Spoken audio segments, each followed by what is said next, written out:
بسم اللہ الرحمن الرحیم فمنہ الفاعل مرفوعات کی لفظی اور اصطلاحی تعریف کے بعد مصنف رحمۃ اللہ علیہ نے مرفوعات کی قسموں کا بیان شروع فرمایا ہے۔ سب سے پہلے مصنف رحمۃ اللہ علیہ نے مرفوعات میں سے فاعل کو بیان فرمایا۔ فمنہ الفاعل کہ جی من جملہ ان مرفوعات میں سے فاعل ہے۔ شرح کی عبارت میں مصنف رحمۃ اللہ علیہ نے فمنہ کے بعد دو لفظ نکالے ہیں، من المرفوع او مما اشتمل علی علم الفاعلیت۔ تو فمنہ کے بعد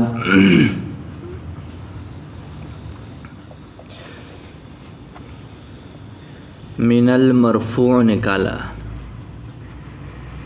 یہ من المرفوع اصل میں مصنف رحمۃ اللہ علیہ نے ہو ضمیر کے مرجع میں دو احتمال تھے، ان کو بیان فرمایا ہے۔ پہلا احتمال یہ ہے کہ جی ہو ضمیر کا مرجع المرفوع ہو، اور ہو ضمیر کے مرجع المرفوع کو بنانے کے اندر دو وجہ ترجیحی ہو سکتی ہیں۔ پہلی وجہ یہ ہے کہ ماقبل میں جو ہم نے مرفوعات کی تعریف پڑھی تھی اس میں ہم نے ہوا ضمیر کا جو مرجع تھا اس کو لوٹایا تھا المرفوع کی طرف۔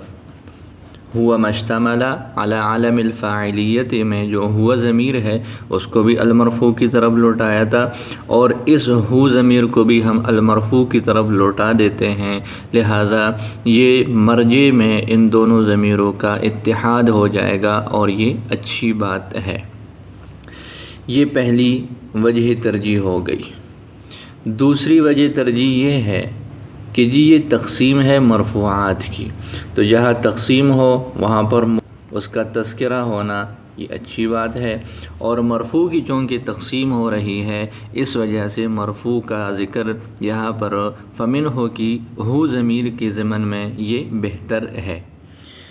دوسری صورت یہ ہے کہ جی مما اشتمل علی علم الفاعلیت، ہوا ضمیر کے مرجع میں دوسرا احتمال یہ ہے کہ مشتمل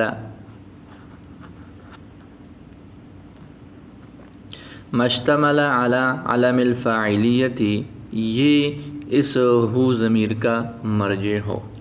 اگر ہم اس ہو ضمیر کو اس کا مرجع قرار دیتے ہیں تو یہ بھی اس کا مرجع ہو سکتا ہے، اور یہ چونکہ بنسبت اس المرفوع کے قریب ہے تو اس وجہ سے یہ قریب ہونے کی وجہ سے الحق للاقرب والے ضابطے کے مطابق یہ اولا ہو جائے گا۔ ایک اس کی یہ اس کے اچھے ہونے کی دلیل ہے۔